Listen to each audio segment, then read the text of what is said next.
48 hours after the Boston bombings, the country remains on high alert. Envelopes containing suspicious materials, they're being sent to Washington, D.C. officials and the president himself. While in Boston, the federal courthouse was evacuated at the beginning of our show, and the Department of Justice just canceled a 5 p.m. press conference on the bombings because of that evacuation.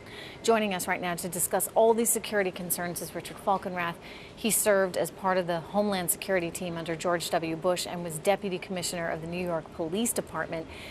Richard, it seems like we're hearing a lot of things right now, a lot of information. It seems, at least in the case of the two incidents in Boston, to be false alarms. Is this to be expected in the aftermath of what happened? Yeah, a couple different things going on. First, the government has a very fast-moving, active investigation. Actually, two investigations underway now. One related to the marathon bombing, the other the ricin letters.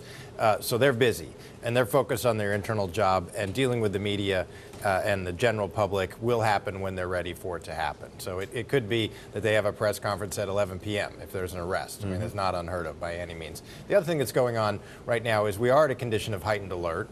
That's unusual. We haven't been in such a situation for quite a while. And when you're at a situation like this, two things happen. One is people are more vigilant to things which they ordinarily would see now look suspicious. And two, when the authorities respond to suspicious incidents, it's covered by the media, which feeds the situation, which feeds the perception. So it's almost it's a bit of a vicious feedback loop. And this is familiar to me. We lived through it in the months after 9/11, when we were putting the country on alert because we were receiving threat information, and it was a very frustrating, unsatisfactory process, I must say.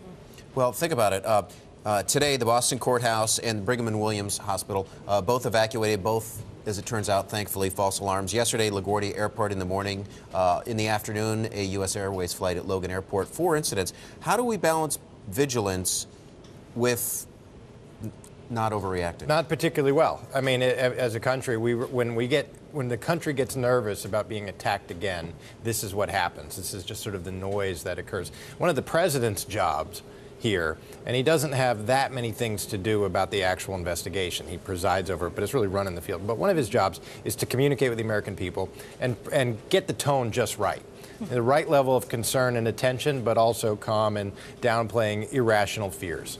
Who coaches that? Critical. You learned it on the job, and it's tough. They haven't had to do this yet. All the major security incidents that have happened under President Obama were resolved by themselves on the same day.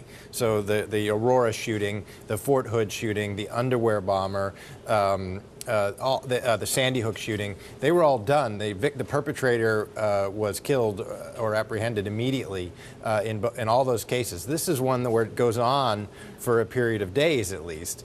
And they haven't had one of those yet. The Bush administration had a couple. Yeah. So how do people sort of, to Adam's point, you've got a balancing act. How do people sort of get through these next few days while they wait and hope that they find the person or people responsible? The general public who isn't involved in counterterrorism or intelligence, don't let this affect your daily affairs at all. Just proceed as normal. Follow it to the extent you're interested in. But there's